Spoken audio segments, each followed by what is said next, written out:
모든 것을 하라. 아멘. 오늘 본문의 말씀을 통해 그리스도의 법을 성취하라는 주제로 말씀을 나누겠습니다. 여러분, 성령으로 거듭난 그리스도인들이 어떻게 살아야죠? 지난주에 말씀드린 대로 성령을 쫓아 살아야 합니다. 우리가 성령을 쫓아 살다 보면 자연스럽게 성령의 9가지 열매인 사랑과 희락과 화평과 오래 참음과 자비와 양성과 충성과 온유와 절제의 열매를 맺게 돼요. 예수 그리스도의 성품과 인격이 나타나게 됩니다. 그럼 우리가 이 예수의 성품과 인격을 닮으면 그것만 닮으면 될까요? 아니에요. 더 닮음으로 인해 예수님이 사는 삶도 우리가 닮아가야 합니다. 그렇다면 예수님께서는 어떤 삶을 사셨을까요? 바로 사랑의 삶을 살아가셨습니다. 이 사랑을 가르쳐 오늘 본문 2절은 그리스도의 법이라고 그렇게 말씀하고 있습니다. 여러분, 그리스도께서 우리에게 주신 새 계명이 무엇이죠? 바로 서로 사랑하라입니다.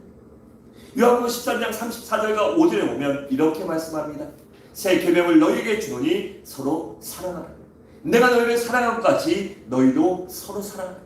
너희가 서로 사랑하면 이로써 모든 사람이 너희가 내 제자인 줄 알리라고 했습니다. 그래서 구체적으로 어떻게 하는 것이 이 그리스도의 법인 사랑을 실천하는 것일까요? 먼저는 형제가 범죄했을 때 바로 잡아주는 것입니다. 1절에 보면 형제들아, 사람이 만일 무슨 범죄한 일이 드러나거든 신령한 너희는, 구원받은 너희는, 하나님의 백성인 너희는 온유한 심정으로 그러한 자들을 바로잡고 너 자신을 살펴보아 너도 시험을 받을까 두려워하라고 했습니다. 여러분, 아무리 성령을 쫓아 살고 성령의 열매를 맺어도 우리는 인간의 육신을 입었기에 완전해질 수는 없습니다. 그 완전을 향해 달려가는 것이, 그것이 우리 삶에 이루어지기란 좀처럼 쉬운 일이 아닙니다. 왜냐하면 원수마귀가 지배하는 죄악된 세상에 살고 있기 때문이에요. 그래서 원수마귀는 온갖 수단과 방법을 동원하여 우리를 그냥 놔두지 않고 모든 것을 동원해서 우리가 범죄하도록 우리를 시험하고 유혹합니다. 그리고 우리는 육신을 입었기에 나름대로는 노력하지만 때로는 약해져서 우리의 믿음과 신앙과 마음이 약할 때 그 유혹을 뿌리치지 못하고 범죄하게 되는 것입니다. 그렇게 만약 우리 형제 중에 범죄한 사람이 있다면 어떻게 해야 할까요? 그 사람을 정죄하고 공격하고 매장시켜야 할까요? 아니면 모른 채 하고 그냥 방관해야 할까요? 아니면 그 사람을 치유하고 도와줘야 하겠습니까? 1절에 보면 바로 그러한 형제 자매들을 바로 잡아주라고 했습니다. 그러니까 그들을 치유해주고 고쳐주고 그들을 회복시켜 주라는 것입니다. 그러면 어떤 자세로 우리가 그들을 바로 잡아줘야 할까요? 1절에 보면 신령한 너희는 온유한 심령으로 라고 했는데, 여기서 신령한 너희는 바로 성령으로 거듭난 모든 그리스도인들을 말합니다. 그러니까 우리 모두가 속하는 거예요. 그리고 온유한 심령이란 긍휼히 여기는 마음, 또한 부드럽게 상대를 배려할 줄 마음과 자세를 가리킵니다. 그러니까 형제가 범죄한 것을 알게 되면 공격하고 정죄하고 주변에 알리지 말라는 것입니다. 그렇게 해서 또한 그렇다고 해서 방관하거나 모른 채 하지도 말라는 것입니다. 현대사회에서는 방관이나 아니면 모른 채 하는 것이 가장 흔하겠죠. 누구에게 싫은 소리 듣는 것도 원하지 않고 남의 삶에 개입하기 싫으니까 많은 사람들이, 많은 교회들이 그냥 그런 것들을 방관하고 묵인합니다. 하지만 성경은 우리에게 방관하고 묵인하지 말고 그들을 도와주라고 분명히 말씀하고 있습니다. 그런데 도와줄 때 어떻게 해요? 오히려 긍휼히 여기는 마음과 자세로 부드럽게 다가가서 그 사람이 스스로 자신의 죄가 무엇인지 깨우치고 뉘우치고 회개할 수 있도록 권면해 주라는 것입니다. 그래서 그 사람 스스로 자신의 잘못을 뉘우치고 회개하고 주님께 돌아와 바로 설 수 있도록 도와주라는 것입니다. 그래서 그 사람의 신앙과 삶을 회복시켜 주라는 것입니다. 요한복음 8장에 보면 바리새인들이 가늠하다가 잡힌 여인을 예수님께 데려와서 예수님을 시험하고자 질문을 합니다. 예수님, 선생이요, 모세율법에 보면 이런 사람을, 이런 여인을 돌로 치라고 했는데 선생님은 어떻게 하시겠습니까? 그래 예수님이 돌로 치라 하면 뭐 맨날 살아간다더니 이러고 공격하려고 하고 또 그냥 놓아주라고 하면 왜 모세율법을 무시하냐고 꼬투리를 잡으려고 그랬어요. 그런 계략을 갖고 예수님께 질문했지만 예수님은 그 모든 것을 아셨고 뛰어넘으신 답을 하셔요. 뭐라고 그러죠? 너희 중에 죄가 없는 자가 먼저 돌로 치라라고 하십니다. 그러자 한 사람이 양심의 가책을 느끼고 그 자리를 떠나게 됩니다. 아, 내가 저 여인을 정죄할 만큼 죄가 없지 않은데 내가 어떻게 돌로 치겠느냐. 그리고 그 여인을 향해 군중 심리에 휩쓸려서 그 여인을 정죄하고 괴롭히고 죽이려 했던 것들을 회개하며 그 자리를 조용히 떠납니다. 그렇게 해서 많은 사람들이 떠나자 그 여인은 아직도 두려움 속에 떨고 있으며 죽을까봐 걱정하고 있는데 주님이 그 여인에게 가서 다시 말씀하십니다. 나도 너를 정죄하지 아니하리니 가서 다시는 죄를 짓지 말라라고 그 여인을 권면하시고 돌려보내시고 그 여인의 삶과 신앙을 치유해 주셨습니다. 여러분 베드로를 보세요. 그는 예수님의 수제자였고 또한 예수님이 잡히실 때 이 대상의 제자인 하인인 말고의 귀를 쳐낼 정도로 이 혈기가 왕성한 사람이었어요. 누구도 예수님한테 해코지 못합니다 라고 했던 사람인데 예수님이 예언하신 대로 그에게 경고하신 대로 그가 3번이나 예수님을 부인하고 예수님을 저주까지 합니다. 그러니 세상에 이런 배신이 어디 있고 이런 범죄가 어디 있습니까? 저도 그 베드로를 가끔 욕하는데 나 같으면 저러지 않을 거라고 하는데 그 입장 되면 모르겠죠. 근데 저 같으면 지금 심정으로는 안 그럴 것 같아요. 그런데 그가 그럼에도 불구하고 십자가에서 죽으시고 부활하신 예수님께서 베드로를 쫓아가셔서 꾸짖거나 정죄하지 않으셨습니다. 오히려 그를 향하여 베드로야, 네가 나를 사랑하니? 내가 나를 사랑하느냐고 3번씩이나 물으시며 그에게는 용서해 주시고 그의 심령을 치유하시고 그를 회복시켜 주시고 그의 제자로서의 사명을 다시 한번 확인시켜 주셨습니다. 여러분 이 세상 사람들은 누가 잘못하면 실수하면 그것을 까발리고 공격하고 매장시켜 죽이려 합니다. 요새 TV나 그 뉴스를 보면 저는 종편방송에 있는 그 뉴스들을 잘 보지 않아요. 왜냐하면 너무 의도적인 프레임으로 가는 것들이 많이 보여서 그냥 많이 보지 않아요. 차라리 그 정규방송에 나오는 뉴스 그것만 딱 보고 거기 나오는 사실들만 가지고 제가 그걸 한번 생각을 해봐요. 재구성을 해봐요. 거기 나오는 사실이라고 밝혀진 것만 가지고 한번 재구성을 해봐요. 그래서 과연 저것이 진실인가, 저것이 맞는가, 무엇이 맞는가, 그 무엇이 옳고 그름인가를 한 번쯤 생각해봐요. 그러면 그 나오는 것들이 다 100% 진짜가 아닐 때도 많이 있어요. 그 만약에 우리가 그것을 듣고 그냥 그대로 얘기하고 그런다면 우리 성도로서 많이 부끄러울 것입니다. 그런데 세상은 그렇게 사람들을 잘못이나 실수가 보이면 조금만 꼬투리만 잡아도 털어서 먼지 안 나는 사람 없어라고 털어서 그들을 죽이려고 매장시키려고 합니다. 그리고 많은 사람들은 아무 생각 없이 그런 과정을 보며 그것들을 보고 기뻐하고 즐깁니다. 때로는 그것에 그냥 가만히 묵인하고 있는 것만으로 인해서 그것에 동조할 때도 있고 때로는 그 동조로 인해서 동일한 범죄를 지을 때도 있습니다. 하지만 그리스도인은 전혀 그렇게 살면 안 됩니다. 왜냐하면 그런 것들이 그리스도의 법이 아니기 때문입니다. 여러분, 그럼 우리는 어떻게 해서라도 범죄한 자를 바로잡아주고 치유해주고 회복시켜줘야 할 그러한 의무와 책임이 있습니다. 더 나아가 내 자신도 그러한 죄를 지을 수 있는 연약한 존재라는 사실을 깨달아 더욱더 조심하며 살아야 하는 것입니다. 그래서 1절 하반절에 보면 너 자신을 살펴보아 너도 시험을 받을까 두려워하라고 했습니다. 여기서 시험이란 죄의 유혹을 말합니다. 그러니까 너 자신도 우리 모두 유혹받고 범죄할까 조심하라는 것입니다. 둘째로 서로 짐을 나눠지는 것이 사랑이라고 말합니다. 2절에 보면 너희가 짐을 서로 지라 그래야 그리스도의 법을 성취하라 라고 했습니다. 그렇다면 여기서 짐이란 무엇일까요? 그것은 바로 고통이나 고난이나 재앙이나 질병이나 실패나 가난 등 이런 어려움을 말합니다. 이런 우리가 살다 보면 뜻하지 않게 어려움을 만날 때도 있고 이 고통과 문제에 봉착하고 당면할 때가 있습니다. 이때 우리 그리스도인들은 어떻게 해야 될까요? 바로 내 주변에 있는 성도들과 사람들의 고통과 어려움을 나눠줘야 합니다. 왜냐하면 우리는 그리스도 안에서 예수의 피를 나눈 형제 자매이며 그리스도의 얼마에 붙어있는 하나의 지체들이기 때문입니다.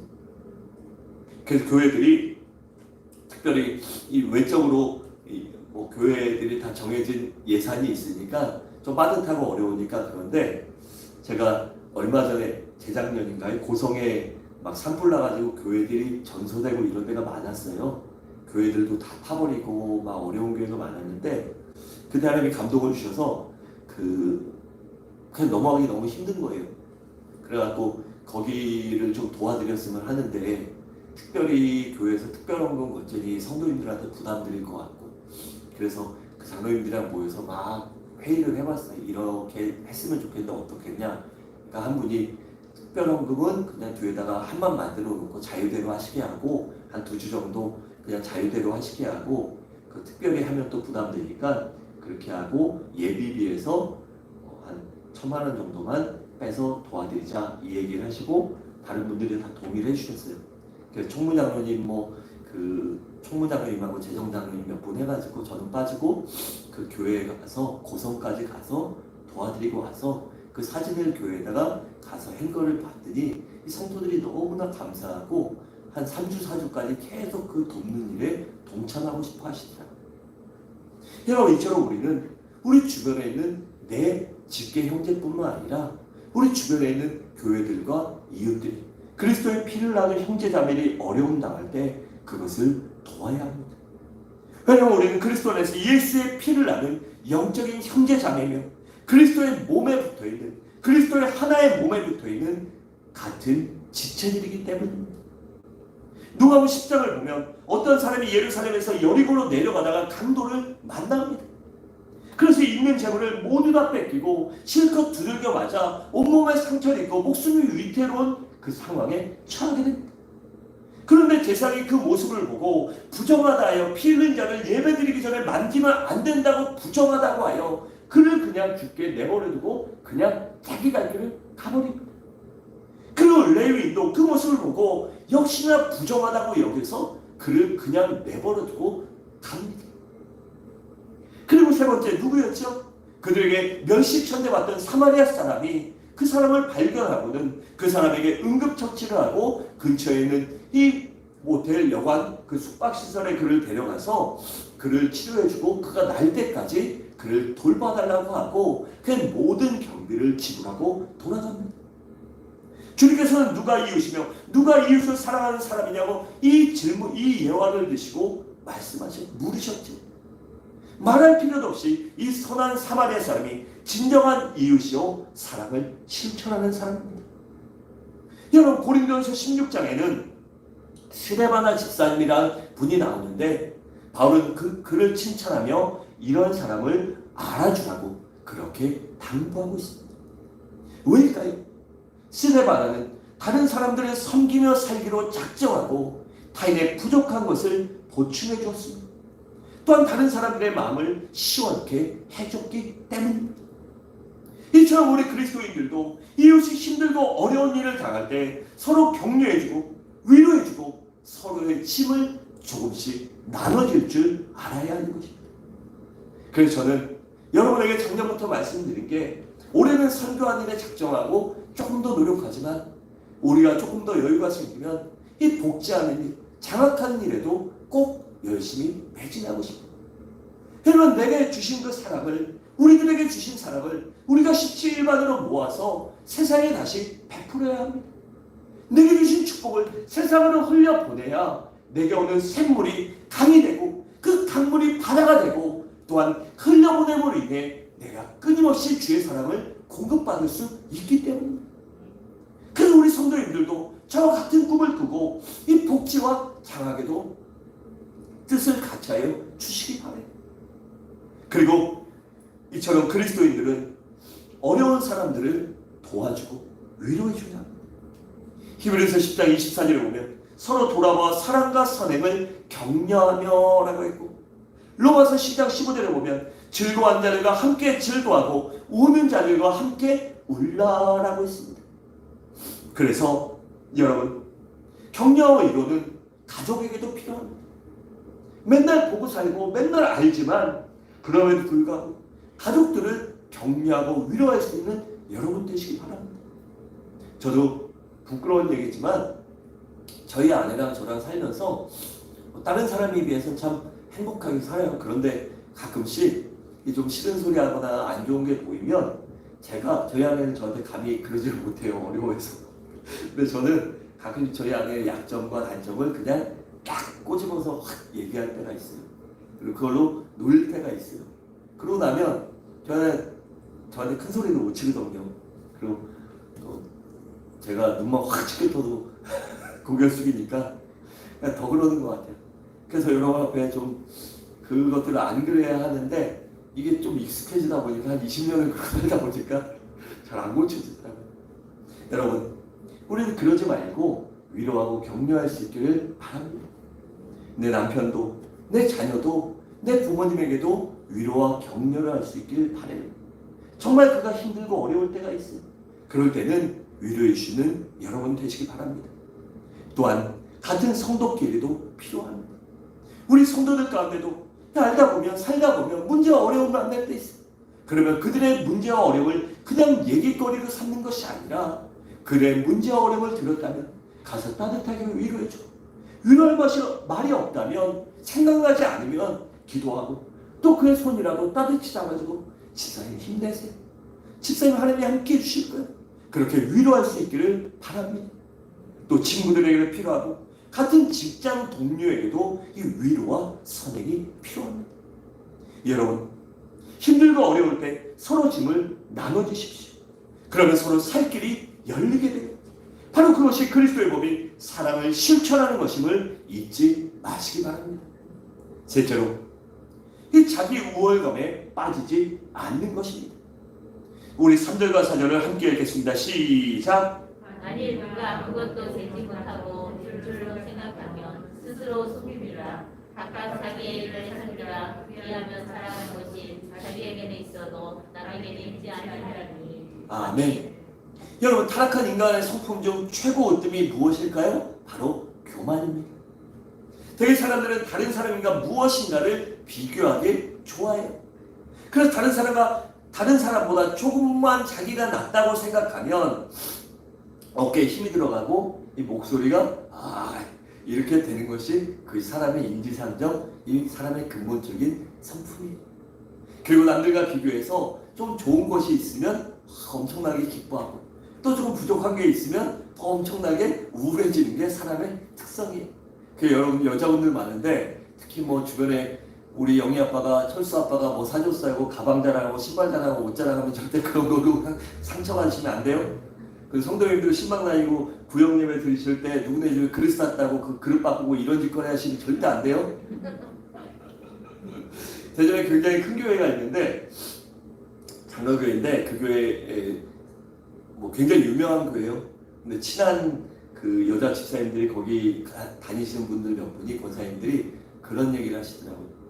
우리 교회 너무 좋은데 목장 예배 거의 구역이나 목장이나 비슷한데 목장 예배 나가면 거기 목장 예배 안 가요. 왜요? 그랬더니 물어봤더니 아니 우리 목장에는 그릇바람이 불어갖고 누구네에서 그릇 싸면 다음날 그거보다 더 좋은 게 있고 그 다음에 가면 더 좋은 게 있어야 되고 한 2년을 그러니까 집에 그릇이 차고 넘치는데 더 이상 감당할 수도 없고 돈도 안 되고 놀 데도 없고 내가 이 짓거리를 왜 하고 있나 이 생각이 들어서 목장 예배를 안 간대요. 여러분 절대 그런 짓 하시면 안 됩니다.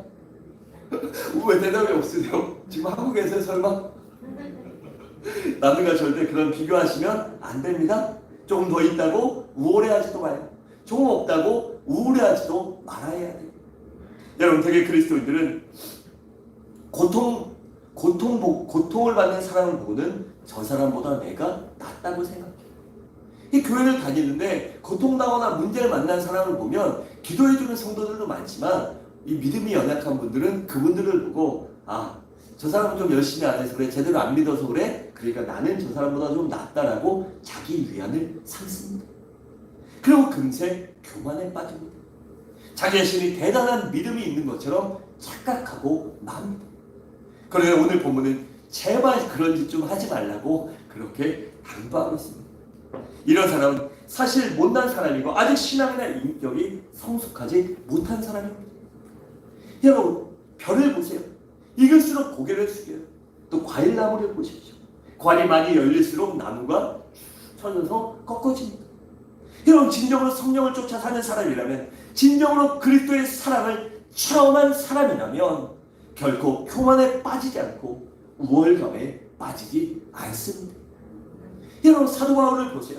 그는 젊었을 때 어떻게 했죠? 나는 사도 중에 가장 작은 자라고 했어요.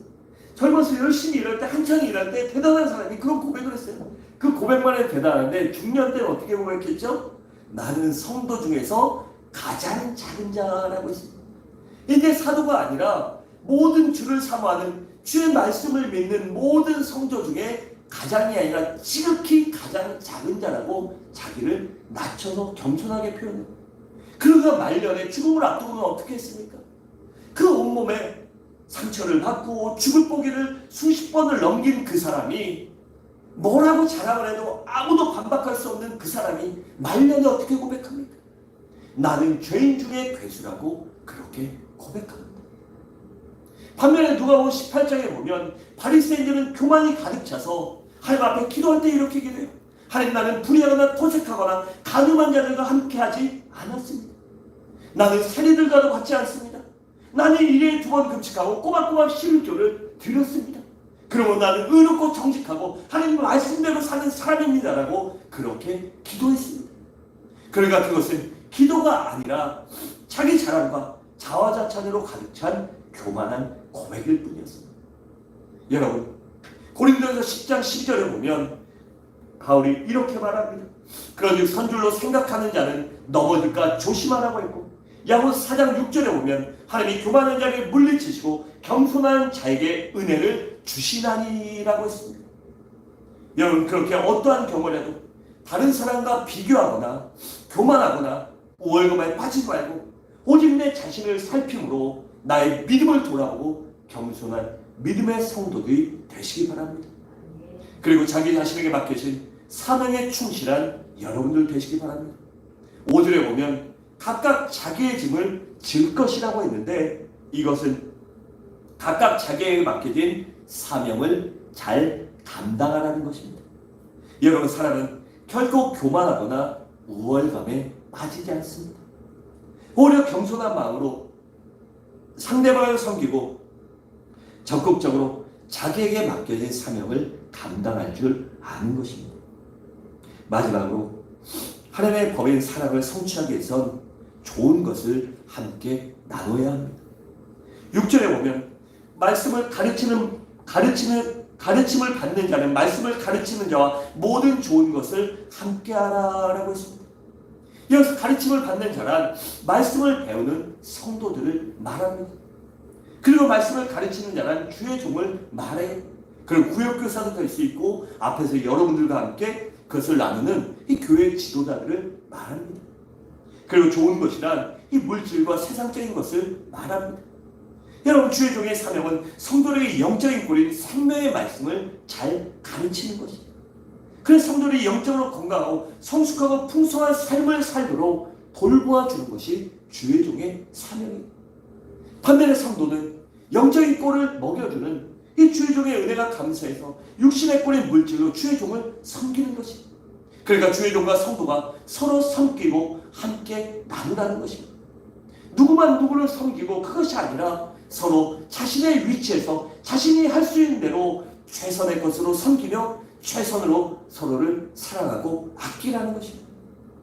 여러분, 어떤 교회가 건강한 교회요? 부흥하는 교회요?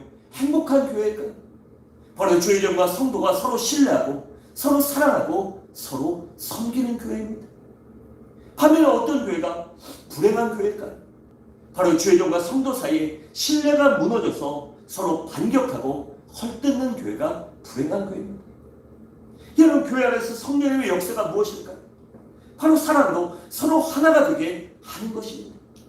그럴 때 교회에는 평안이 있고 웃음이 있고 힘이 있기 때문입니다. 사랑하는 성도 여러분, 올 한 해는 주의 종과 성도들이 그리고 우리 모든 성도가 하나로 사랑하고 아끼는 거룩한 한 해가 되시길 바랍니다. 제가 너무 빨리 달려와서 잠깐 숨을 돌리는 얘기할게요. 제가 실은 요번에 그 구정이고 성도님들이 너무 감사하고 해서 이 명절에 선물을 좀 할까 하는 그 마음이 들었어요. 원래 한 3주 전부터 계속 그런 마음이 들었는데 교회 재정 상태도 그렇고 또 이게 한 번 하면 계속 해야 되거든요. 한 번 하면 계속 해야 돼요. 뭐든지 교회는 한두 번 하고 그만두면 이게 안 돼서 저는 말씀드렸잖아요. 300명 채운다고. 무슨 일 있어도 작년 300명 채운다고 말씀드렸잖아요. 그래서 3부 예배 드리는 게 제 꿈이라고. 그럼 그때 되면 어떡하지라는 고민도 들고 해서 해야 되나 말아야 되나 그 생각을 많이 해요. 그래서 대다수 교회들이 그런 일 잘 안 해요. 그리고 그 어버이날이나 뭐 가정의 날 이럴 때도 꼭 나이대를 정해갖고 제가 했던 어떤 교회는 원래는 60세 이상 어버이날 선물을 드렸는데 교회가 점점 고령화가 되고 60세 이상의 교회 한 50% 이상을 차지하다 보니까 이게 재정 지출이 크잖아요. 그러다 보니까 65세 제가 나올 때는 75세까지 올렸어요. 15세를 올린 거죠. 불과 몇 년 동안. 그래서 이걸 해야 되나 말아야 되나 고민을 하다가 여러분들과 상의하는 중에 올해는 그냥 넘어가고 조금 더 지나면 하자라는 마음이 들었어요. 그런데 그 마음이 조금 부담감을 가졌어요. 그럼 내가 성도들에게 그 사랑을 어떻게 표현할까? 조금 더 기도해드리고 조금 더 하고 3월 월삭부터는 아니면 주일이라도 이제 새벽에 안수기도 해드리자. 그렇게 한번 갚아보자는 마음으로 이 마음을 바꿨어요. 아무런 반응이 없으시네요. 여러분 이렇게 고민하고 있어요. 여러분들도 우리가 어떻게 사랑을 나눌까, 우리 성도들에게 어떻게 사랑을 나눌까를 조금 더 고민하고 그 사랑을 실천하기 위해 나에게 능력 달고 은혜를 부어달라고 기도하는 여러분들 되시기 바랍니다. 여러분, 에베소 4장 3절과 4절에 보면 이렇게 말하고 있어요. 평안에 매는 줄로 성령이 하나 되게 하신 것을 힘써 지키라. 몸이 하나요, 성령도 한 분이시니 이와 같이 너희가 부르심의 한 소망 안에서 부르심을 받았느니라 하고 있습니다. 우리 그리스도인들은 서로 축복을 나눌 줄 알아야 합니다.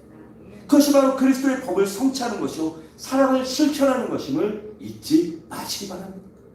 사랑하는 성도들, 말씀을 마치겠습니다. 우리 모두 그리스도인들은 언제나 성령을 따라 살아가야 합니다.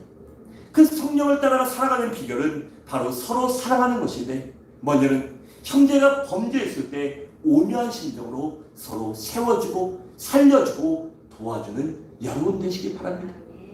또한 서로 힘들고 어려울 때 짐을 나누어지고 교만과 우월감에 빠지지 말고 겸손하게 맡겨진 사명에 충성하며 좋은 것을 함께 나누고 함께 섬김으로 인해 그리스도의 법을 성취하는 서부중앙의 귀한 성도들이 되시기를 주님의 이름으로 간절히 축원합니다. 이 시간 앞에 성령 하나님